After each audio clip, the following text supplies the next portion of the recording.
Yahweh, your morning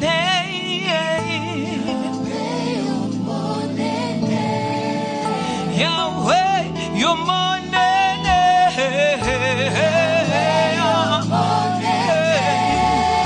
Yangai makasi ayo. Amen. Amen.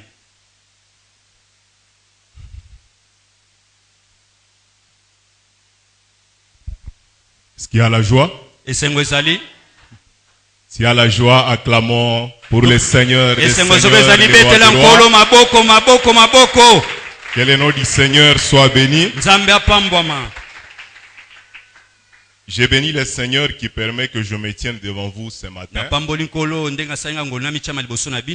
pour vous parler de sa part. Je dis aussi merci à l'homme de Dieu, notre Père, là où il est. Que Dieu le bénisse abondamment. Et j'aimerais, avant que nous puissions parler, nous allons nous incliner en prière selon la demande de l'homme de Dieu. Il a demandé que l'Église élève la prière pour le soutenir là où il est en Europe, et que tout ce qu'il est en train de faire là-bas connaisse le succès et la réussite par la grâce de Dieu. J'aimerais que tu élèves ta voix et que tu pries pour notre Père. Prions au nom de Jésus. Seigneur Dieu, nous te bénissons, nous te rendons grâce. Nous prions pour notre Père qui est en Europe, Seigneur Dieu de gloire. Que ta grâce, que ta faveur, que ta miséricorde, Seigneur, l'accompagne là où il est. Dans tout ce qu'il est en train de faire, Seigneur, que ta grâce l'accompagne. Et que la réussite éternelle de Dieu soit palpable. Accorde du succès, Seigneur, à tout ce qu'il est en train de faire. Que ta grâce l'accompagne en toutes choses. Que tout ce qui peut combattre ce qu'il est en train de faire, Seigneur, soit anéanti par la puissance du nom de Jésus. Gloire et louange te soient rendues. Quand nous nous révérons, Seigneur, encore avec lui en cellier, ça sera pour la gloire de ton Saint-Nom. Que ton nom soit béni. Nous t'avons ici prié. Nous disons merci Seigneur Jésus. Nous acclamons encore une fois de plus. J'aimerais que tu salues ton voisin et souhaite lui bienvenue dans la présence du Seigneur. Que Dieu vous bénisse abondamment. Amen. Amen. Nous sommes en train de parler d'un sujet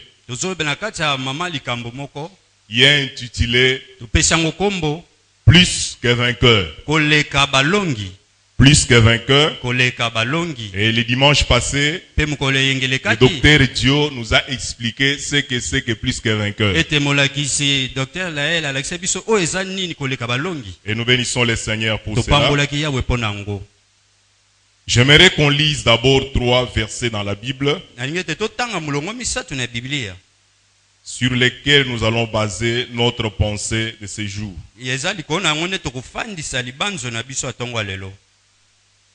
Premièrement, nous lisons dans Ecclésiaste, Ecclésiaste chapitre 11, le verset 5. On se tient debout pour honorer la parole de Dieu comme nous en avons l'habitude. Ecclésiaste chapitre 11, le verset 5. Comme tu ne sais pas quel est le chemin du vent, ni comment se forment les eaux dans les ventres de la femme enceinte, tu ne connais pas non plus l'œuvre de Dieu qui fait tout. Amen. Nous pouvons nous rasseoir, que Dieu nous bénisse. Je continue la lecture dans Hébreux, épître aux Hébreux,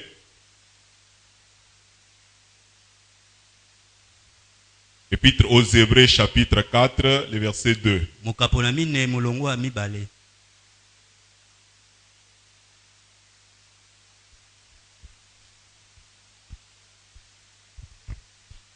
Hébreux chapitre 4, le verset 2. Car cette bonne nouvelle nous a été annoncée aussi bien qu'à eux.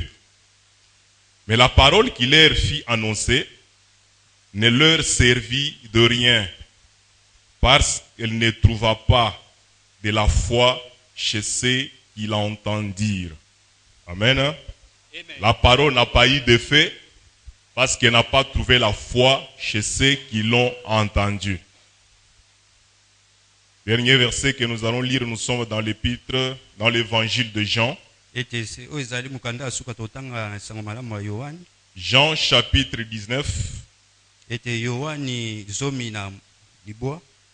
Jean chapitre 19, du verset 32e au verset 36. Jean chapitre 19, 32 à 36.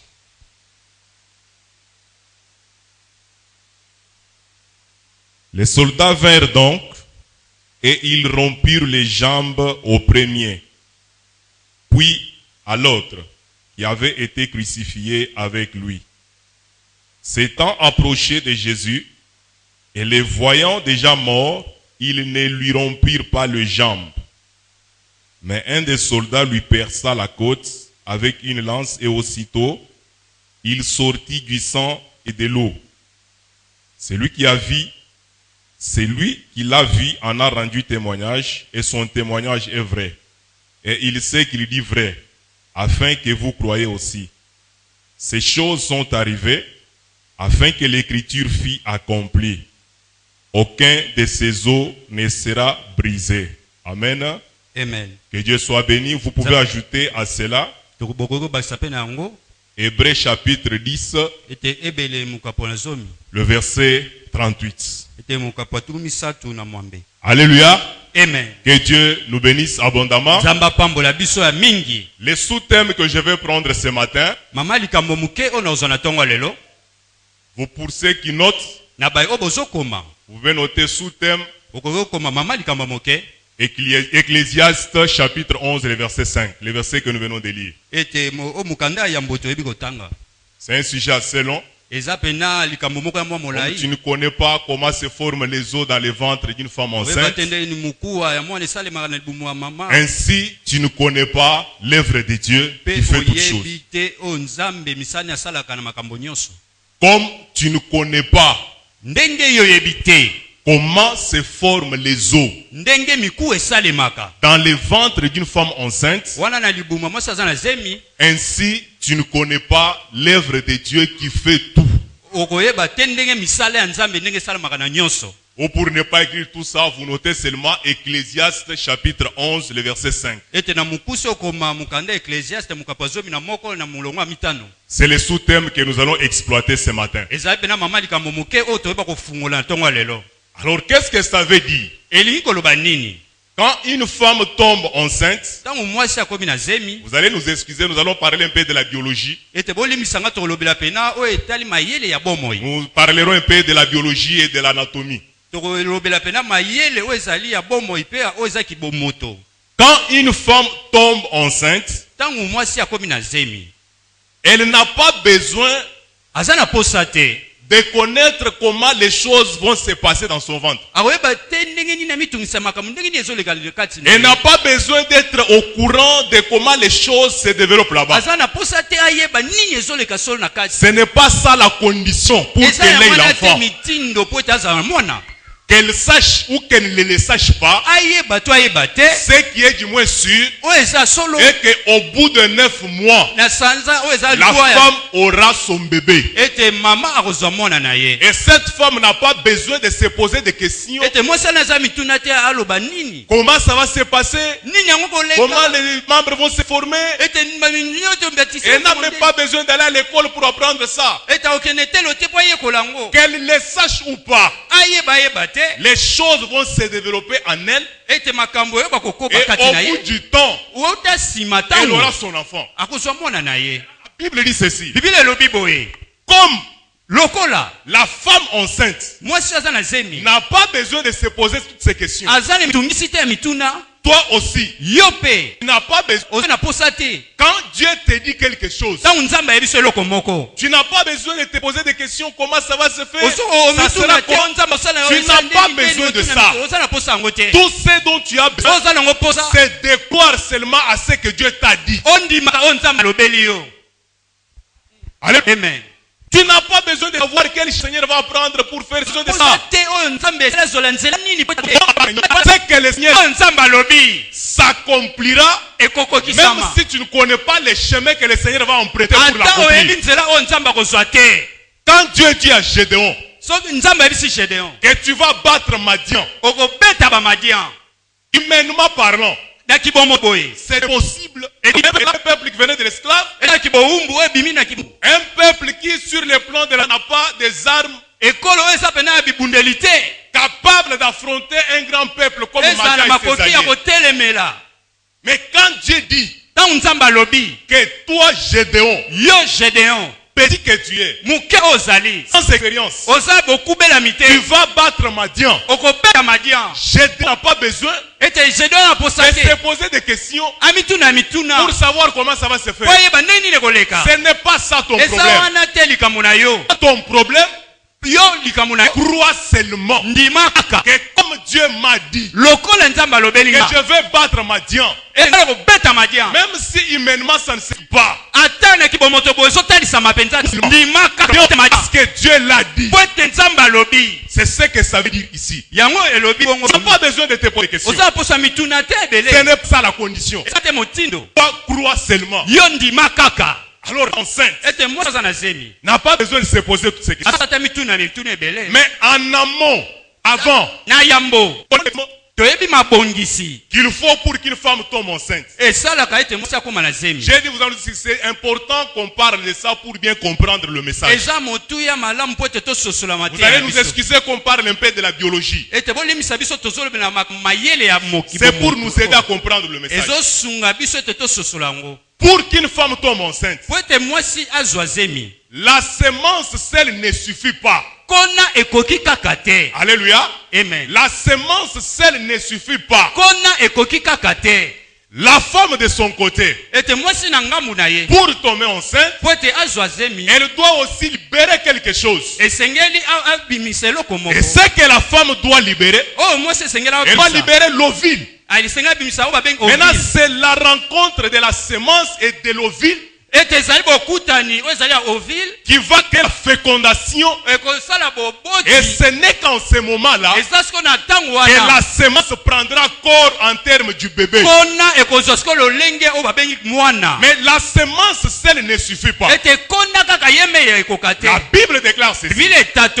Un jour, un semeur est sorti pour semer. Il a jeté la semence. Et la semence a tombé sur différents endroits.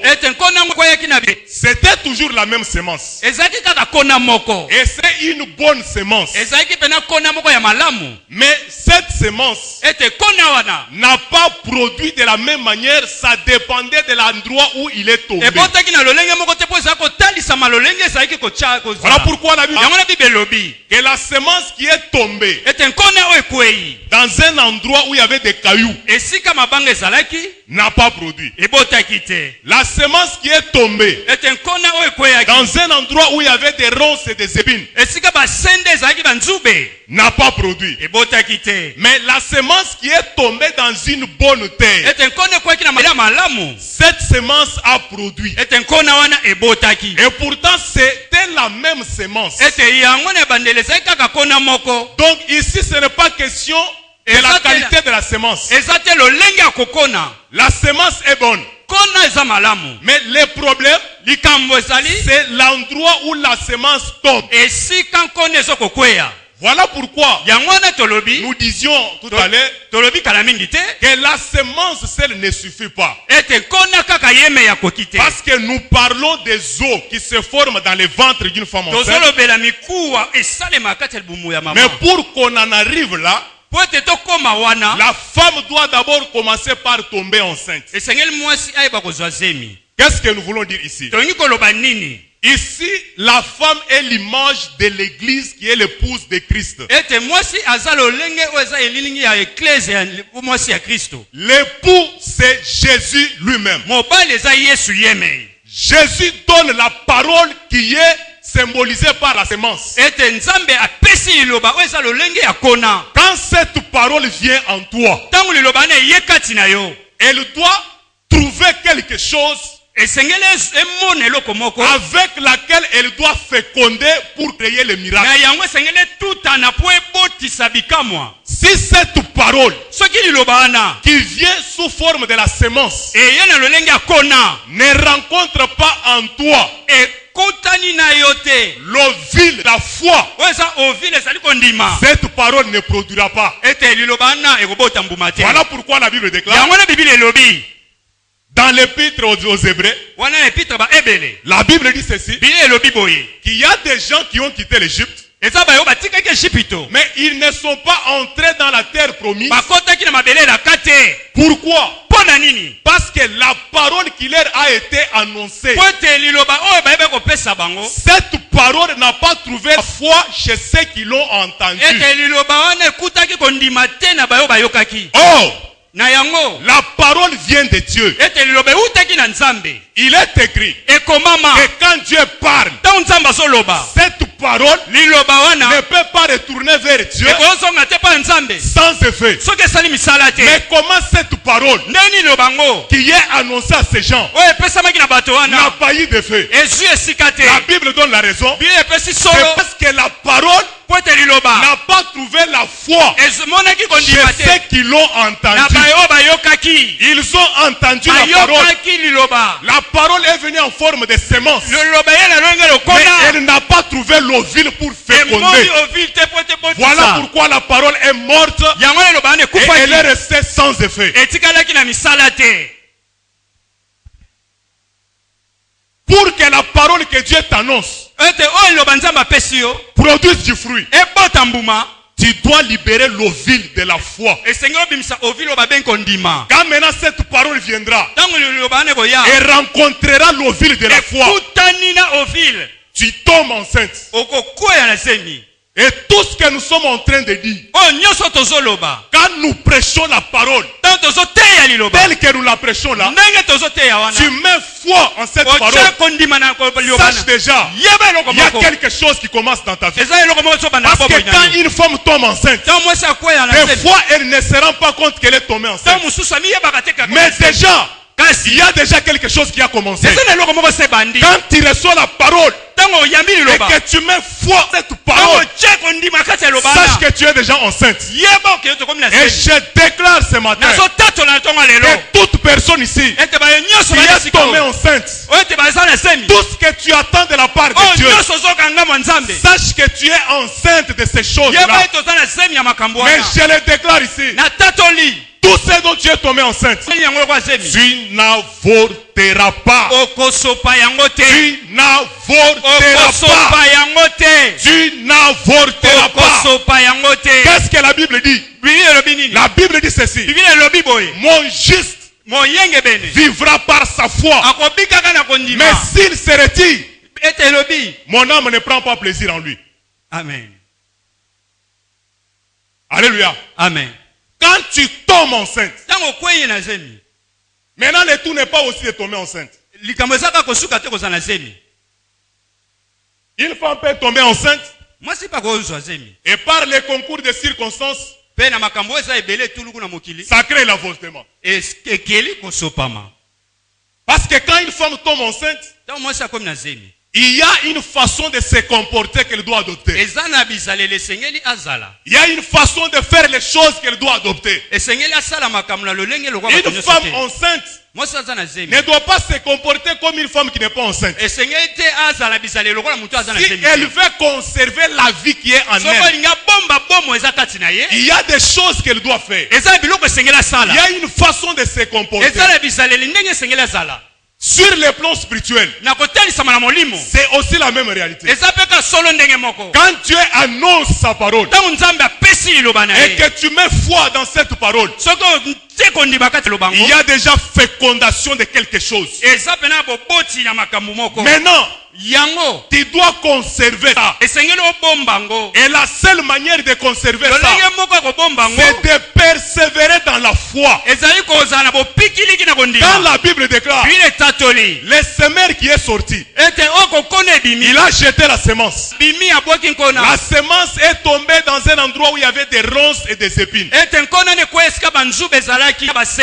Et le Seigneur donne l'explication en disant que ce sont des personnes qui reçoivent la parole de Dieu. Ils croient en cette parole telle que nous prêchons là. Tu reçois la parole avec empressement. Tu crois en la parole. Mais sort seulement ici. Les circonstances de la vie, les problèmes surgissent, les soucis, et tu ne tiens pas devant tous ces problèmes. Tu perds la foi. Et ce dont tu étais enceinte est avorté. Parce que l'enfantement, tout ce dont tu es enceinte, ne peut se développer que quand tu tiens dans la foi. L'époux qui est Jésus a déjà libéré la semence qui est la parole. Quand une femme tombe enceinte, le reste c'est à elle de gérer. Parce que la semence a déjà été donnée. Et elle est tombée enceinte. Le reste, c'est à la femme de gérer. L'époux qui est Jésus a déjà libéré la parole. Il t'a déjà promis. Il t'a déjà promis de grandes choses. Il a déclaré de grandes choses. Et il a cru en ces choses-là. Ce n'est plus encore son problème. Lui a déjà parlé. Maintenant c'est à toi de gérer ce qu'il t'a dit. C'est ta façon de te comporter qui fera que tu arrives jusqu'au terme. Pour que la semence prenne corps en termes de miracle. C'est à toi maintenant de gérer ça. Et la seule façon de gérer ça, c'est par la foi. Voilà pourquoi la Bible déclare que le juste vivra par sa foi. Mais s'il se retire, c'est comme s'il avait avorté. Et mon âme ne prend pas plaisir en lui. De la même manière que le Seigneur condamne l'avortement, il y a beaucoup de chrétiens qui connaissent des avortements spirituels. Tu as bien commencé avec Dieu, mais tu n'as pas tenu par rapport à la foi. Et parce que tu n'as plus encore la foi, il n'y a pas moyen que ce que le Seigneur avait dit puisse s'accomplir. La semence qui a été donnée, la parole qui a été donnée reste sans effet. Pourquoi? Parce qu'il n'y a pas la foi. Mais je déclare par la puissance de Dieu que tout ce dont tu es tombé enceinte, tu n'avorteras pas.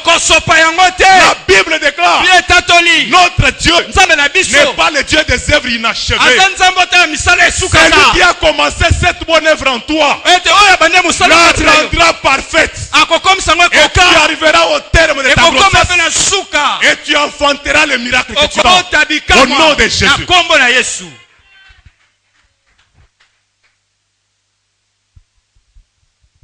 Il y a des gens ici qui croient à de grandes choses avec Dieu, qui est dans un processus de grandes choses avec Dieu.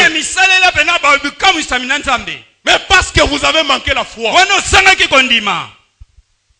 ces choses sont restées comme ça. Des chantiers inachevés. Par manque de foi. Ceux qui sont tombés dans le désert, quand ils quittaient l'Égypte, c'était avec la joie. Nous allons entrer dans la terre promise. Mais face à l'opposition, face au vent contraire, ils n'ont pas pu tenir. Et ils sont tombés. Tiens bon par rapport à ta foi. Simbama makasi na ondima. Tiens bon. Simbama makasi na kondima. Jusqu'à ce que tu voies Tino omona. la semence de la parole Oezali kona liloba. prendre corps Ezwa nzoto dans ta vie. na bomo inayo. Alléluia. Amen. Maintenant la Bible dit ceci. Siko Bible elobi boy. Quand maintenant la femme est tombée enceinte, Tangu mwasi akomi na zemi. le Seigneur va dire ceci. Kolo alobi boy. Comme tu ne connais pas Ndenge oyebite. comment les os se forment dans le ventre d'une femme Ndenge enceinte. makambo salemaka na nzoto ya mwasi. Or, Sikoyo. nous-mêmes, nous tous, nous connaissons Biso toyebiso nyonso. que dans le ventre d'une femme enceinte, Ete o mwasi aza na zemi kati ya il n'y a pas seulement que les os qui se forment. ezaka te na mikuwa nde salemaka. Dans le ventre d'une femme enceinte, Na libumu wa mwasi aza na zemi. tous les membres du corps du bébé se forment. Beteni nyonso tu ya nzoto o eza mone Les salemaka. jambes, la tête, les Makolo, nerfs, tout mutu, se bane, forment. makambo nyonso tu. Mais pourquoi ici, Pona nini awa? le Seigneur va seulement se focaliser sur les os? Ete nkolo akopesa misu neka na mikuwa. Le Seigneur compare sa puissance. Nkolo azotalisa nguya na ye. Le Seigneur compare les miracles qu'il fait. Ete nkolo azotalisa oyo ezali bikamwa na ye. Le Seigneur compare ses œuvres Nkolo azotalisa oyo ezali misala na ye. aux os qui Na se mikuwa. forment dans le ventre d'une Oyo femme enceinte. ezotalisa makati ya nzoto ya mwasi. Pourquoi seulement les os? Pona nini mikuwa? Pourquoi seulement les os? Pona nini mikuwa? Si une femme tombait enceinte Soki mwasi akomi na zemi. et qu'elle mettait au moins seulement un squelette, Soki atie kaka oyo abimika eskelete. mais les gens vont fuir, Bato bakokima. tous les membres du corps du bébé se forment dans le ventre d'une femme Ete enceinte. biteni nyonso tu ya nzoto ya mwana esalimaka na libumu. Mais le Seigneur, lui, s'intéresse seulement aux os. Kolo misu ne eza kaka na mikuwa. Et il compare ses œuvres aux os. Atalisi misala na ye na mikuwa. Pourquoi? Pona nini? Et c'est de cela maintenant c'est ça qui fait l'objet de mon message. ce matin. Yango nde esali libanzwa monene oyo liteya na ngai. Pourquoi le Seigneur compare ses œuvres aux os Pona qui nini se kolo forment dans le azotalisa ventre d'une misala femme na ye enceinte? na mukuwa oyo ezali na kati ya libumu ya mwasi ya Pourquoi seulement les os? Pona nini mikuwa? Et je vais donner 3 réponses à cette Nakopesa question. biyano misato na tongo lelo. La première réponse, Eyano ya liboso. de tous les membres du corps, Na eteni nyonso tu ya nzoto. de tous les membres du corps, Eteni nyonso ya nzoto. ce sont les os Eza nde mikuwa. qui durent et qui restent longtemps Yango après la mort d'une personne. etikalaka pe umelaka mingi wana sima kufa mutu. Si quelqu'un meurt aujourd'hui, Soki mutu akufi lelo. tout le corps va se décomposer, Ete nzoto beteni nyonso ya nzoto kopola. sauf les os. Kaka totie pembeni mikuwa.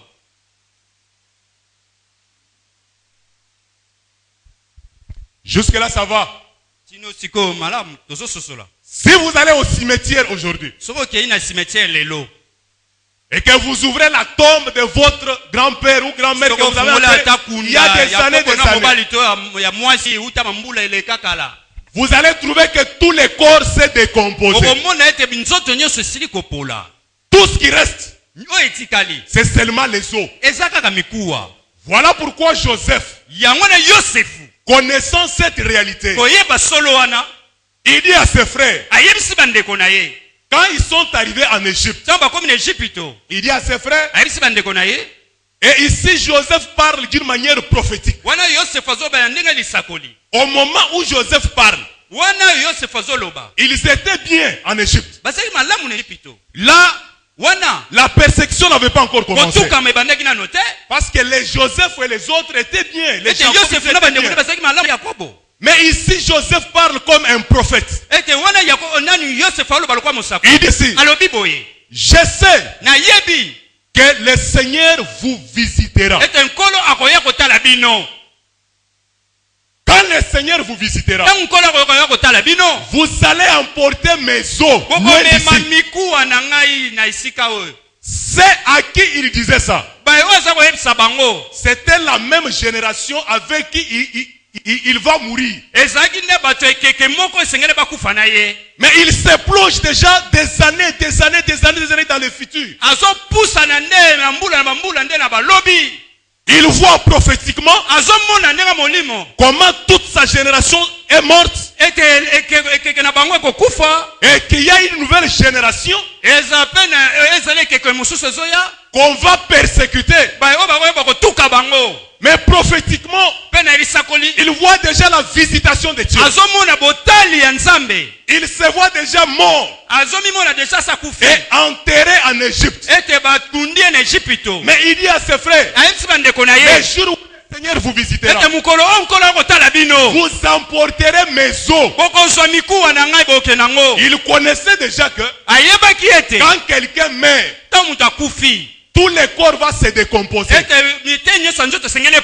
Selon qu'il est écrit, que tu es poussière, tu retourneras à la poussière. C'est la chair qui retourne à la poussière. Mais les os restent. C'est ainsi que quand Joseph dit ça, des années et des années après, parce que la Bible déclare que Israël a passé 430 ans d'esclavage. Et les 430 ans d'esclavage ont commencé aussi avant des années, pendant que Joseph est en train de dire ça. Donc ça pouvait prendre même 500 ans. Mais la Bible déclare, après si c'est 500 ans, quand Israël devait quitter l'Égypte, ils sont allés prendre les os de Joseph. Donc les os, après des années, les os étaient toujours là. Bien que le corps s'est décomposé, bien que toute la chair s'est décomposée, mais il n'y a que les os qui étaient restés. Donc tel que tu es là, si tu meurs aujourd'hui, tout ton corps se décompose. Sauf les os.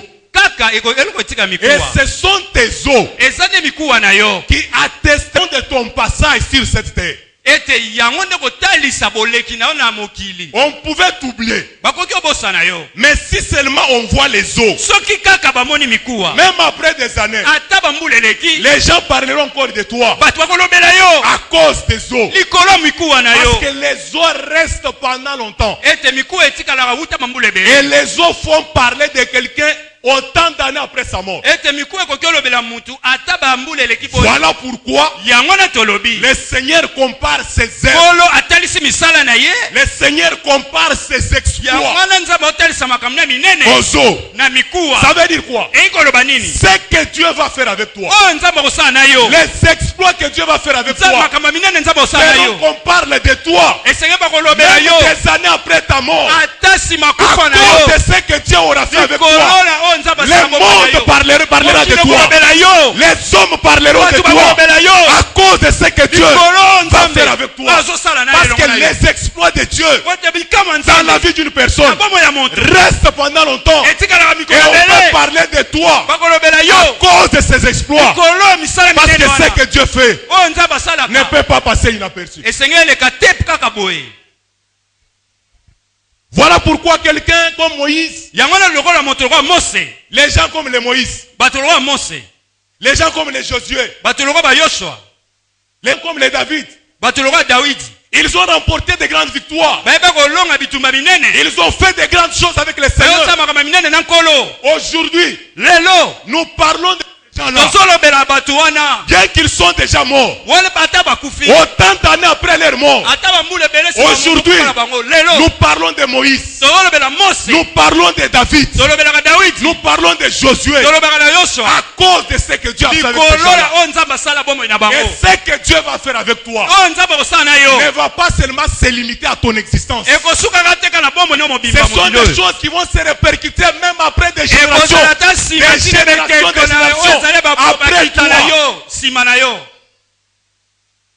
ce que Dieu va faire avec toi ne se limitera pas seulement dans ta vie. Ça va se répercuter même après des générations après toi.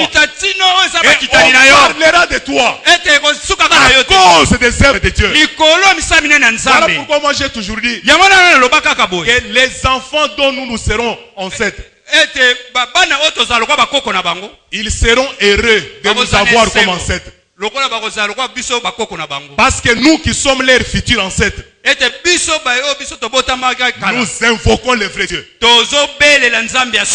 ce que Dieu fait avec nous, avec ce Dieu-là, nous frayons les chemins pour des générations qui viendront après nous. Le Seigneur nous donne des victoires aujourd'hui qui profiteront à des générations après nous.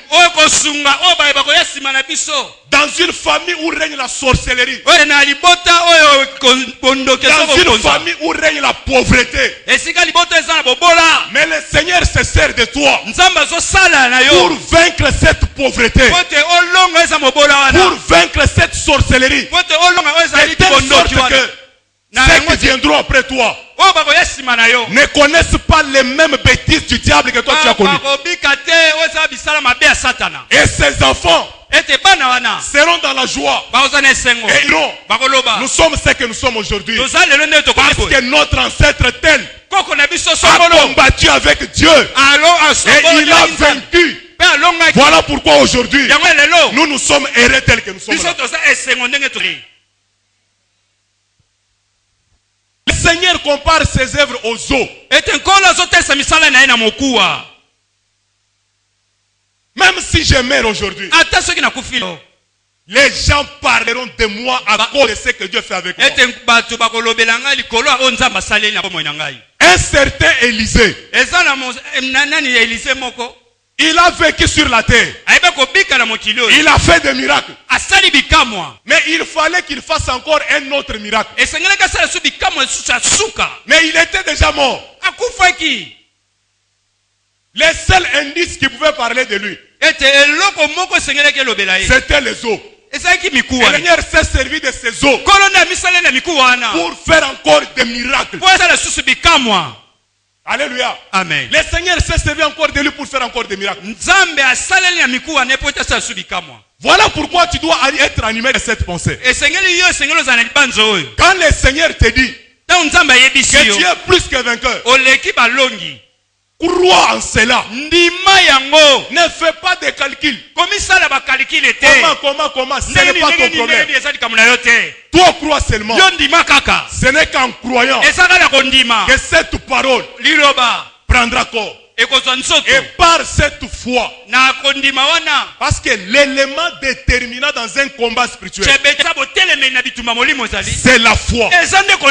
Quand tu entres dans un combat spirituel, tu dois être animé de la pensée de plus que vainqueur. Pourquoi? Parce que c'est Dieu qui m'a dit que je suis plus que vainqueur.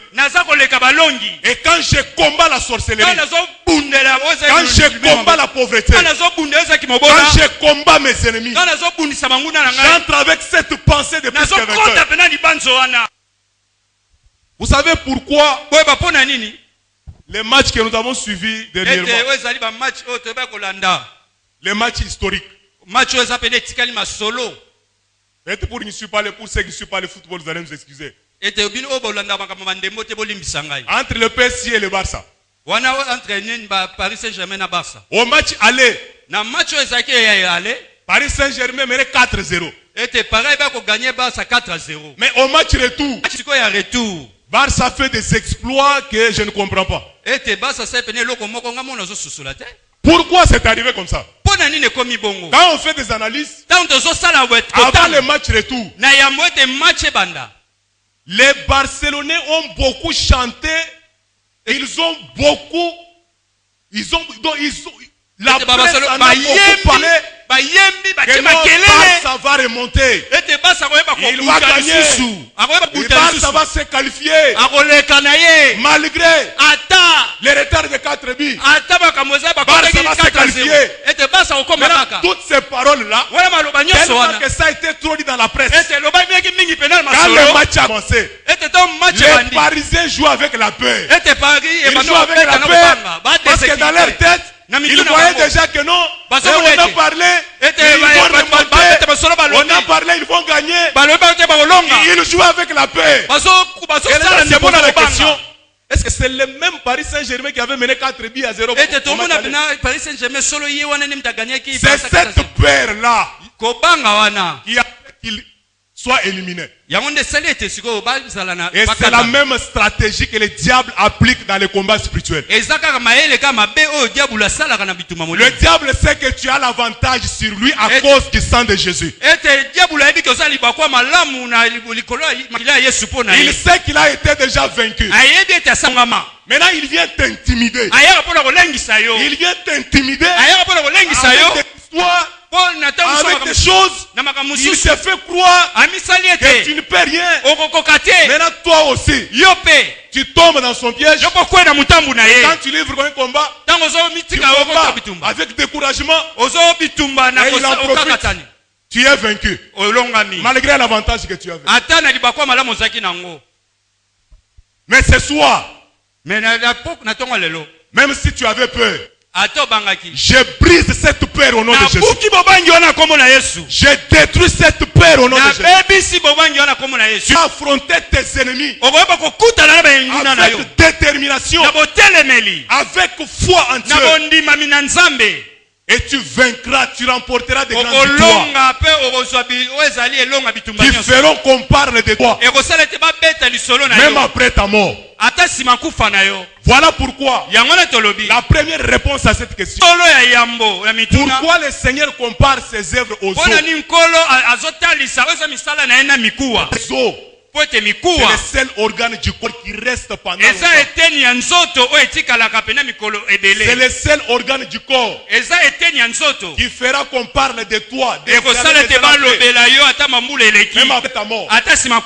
Alors ce que le Seigneur fera avec toi fera qu'on parle de toi. Et le monde parlera de toi à cause de ce que Dieu va faire avec toi.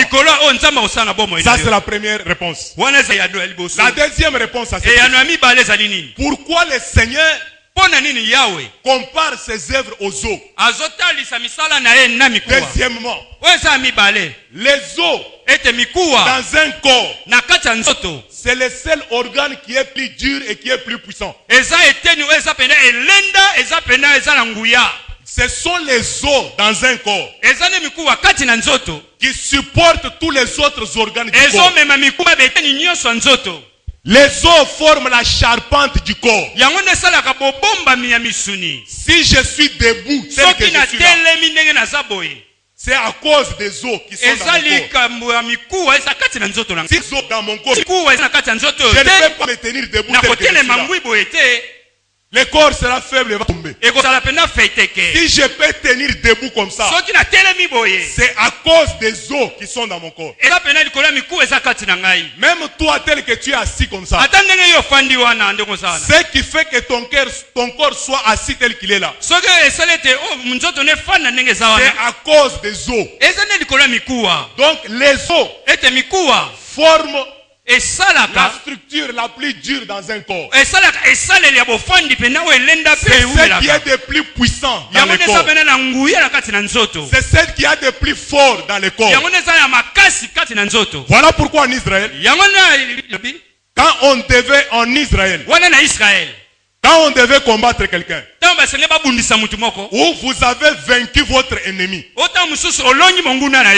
pour l'humilier encore davantage,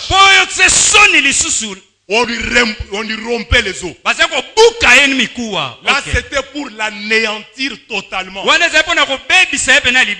Et c'était pour montrer qu'on a brisé toute sa puissance. Nous l'avons soumis sous notre pouvoir. Et les signes pour faire ça, il fallait rompre les os de l'ennemi. Et c'était une humiliation.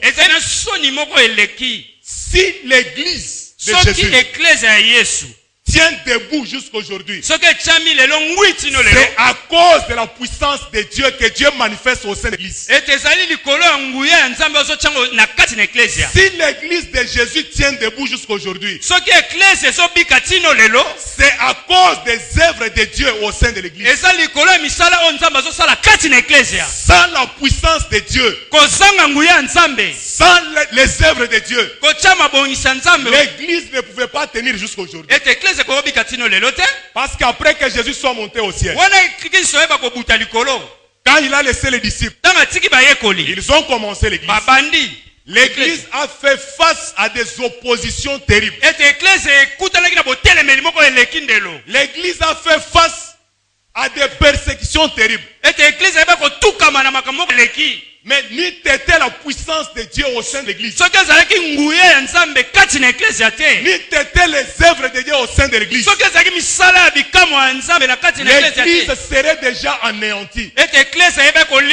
Mais heureusement, et le Seigneur manifeste sa puissance par l'église. Et cette puissance au sein de l'église, c'est comme les os dans un corps. Parce que l'église est le corps du Seigneur. Et ce qui fait la puissance de ce corps,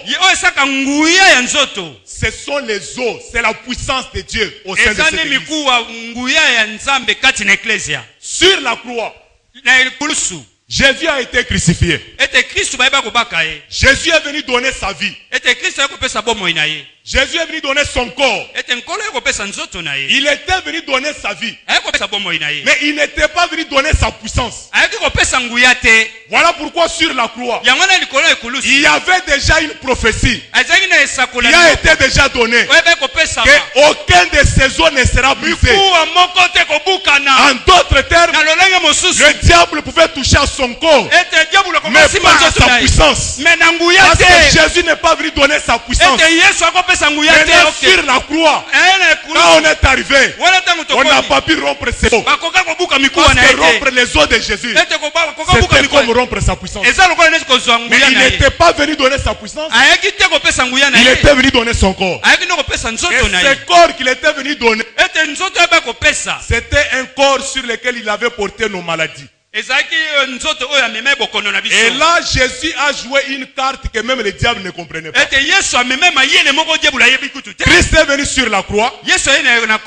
Christ est venu sur la terre pour mourir pour nous. Il a porté sur nous nos péchés. Il a porté sur nous nos malédictions. Il a porté sur son corps nos iniquités. Et sur la croix, tout ce qu'il a eu au diable, c'était ses corps. En d'autres termes, il a dit au diable, prends tes maladies que tu avais données. Prends tes malédictions. Je te retourne tes malédictions. Je te retourne tes iniquités. Je te retourne toutes choses. Mais sauf ma puissance. Parce que ce qui fait de Dieu Dieu, c'est sa puissance. Si on prend la puissance de Dieu, il cesse d'être Dieu.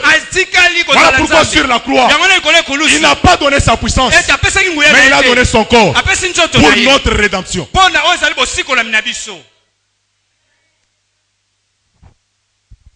Alléluia. Amen. Voilà pourquoi le Seigneur compare ses œuvres aux os qui se forment dans le ventre d'une femme enceinte. Troisième raison pour laquelle le Seigneur compare ses œuvres aux os. Nous avons dit que nous allons parler de la biologie et de l'anatomie. Parmi les os, il y a plusieurs sortes. Il y a les os courts, il y a les os longs, et il y a les os plats. Parmi les os plats, nous avons les crânes. Les crânes, c'est un os plat. Nous avons les thorax ici. C'est un os plat. Le rôle du crâne, c'est pour protéger le cerveau. De telle sorte que Même si tu as un coup sur la tête, et ça ne puisse pas affecter le cerveau. Donc l'os plat qui est le crâne protège le cerveau. Tandis que l'os plat qui est sur la poitrine protège le cœur.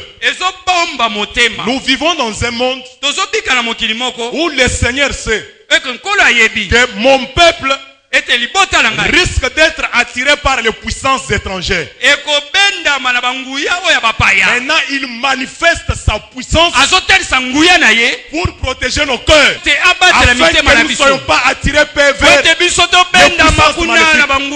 Il faut que Dieu manifeste sa puissance pour que nos pensées et que nos cœurs ne se détournent pas vers les puissances maléfiques. Pourquoi le Seigneur manifeste sa puissance au sein de l'église? Et quand il manifeste cette puissance, il nous fait voir le puissant de l'occultisme, ce n'est rien.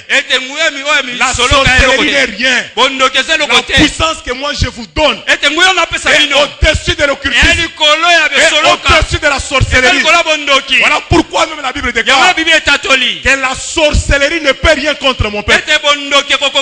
L'enchantement ne peut rien contre mon peuple. Parce que par ma puissance, je les protège. Et que le Seigneur protège ta vie au nom de Jésus. Que tu sois intouchable, que tu sois invisible, que tout ce que le Seigneur a arrêté de faire dans ta vie, que cela s'accomplisse au nom de Jésus. Tout ce dont tu es tombé enceinte, que tu gardes cette grossesse et que tu arrives à terme pour que tu voies la manifestation de ce que Dieu t'a promis. Parce que ce que Dieu a dit ne peut pas retourner vers lui sans créer des effets. Mais la seule chose qui peut faire que sa parole retourne vers lui sans effet, c'est le manque de ta foi. Il a donné la semence qui est sa parole. Toi, libère l'ovule qui est la foi pour qu'il y ait fécondation et que le miracle naisse au nom de Jésus.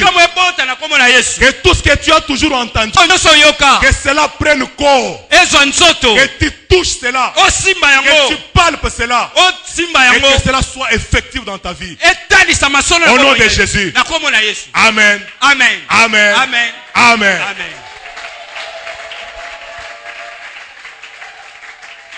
Nous allons prier le Seigneur, nous allons tenir debout.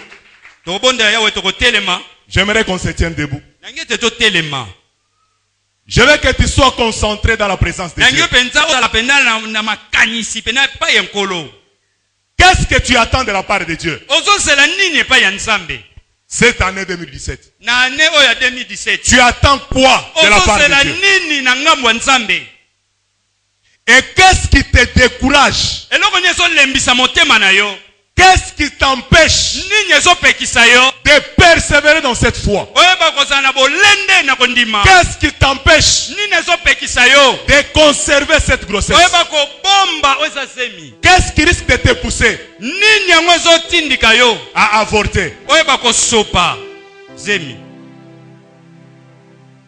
Regarde déjà dans tes pensées ce que tu attends de la part de Dieu. J'aimerais juste que tu fasses une prière. Le problème n'est pas que Dieu n'a pas parlé. Il a libéré la semence sous forme de sa parole. Le problème c'est toi. J'aimerais que tu fasses une prière. Dis à Dieu ceci: je prends autorité sur toute circonstance qui peut décourager ma foi. J'aimerais que tu prennes autorité sur toute circonstance qui peut te décourager, qui peut te pousser à faire naufrage. courage par rapport à la foi. Et que le Seigneur augmente ta foi. Que le Seigneur fortifie ta foi. Au nom de Jésus, élève ta voix, prie le Seigneur. Autorité, prends autorité sur toute circonstance, toute chose qui peut te décourager par rapport à ta foi, et que tu persévères dans cette foi. Il a dit dans sa parole, mon juste vivra par sa foi. Mon juste vivra par sa foi. Mon juste vivra par sa foi. Tout ce que tu attends de la part de Dieu, tu ne pourras le toucher, tu ne pourras le voir, tu ne pourras le vivre que par la foi. Alors garde ta foi au nom de Jésus. Au nom de Jésus.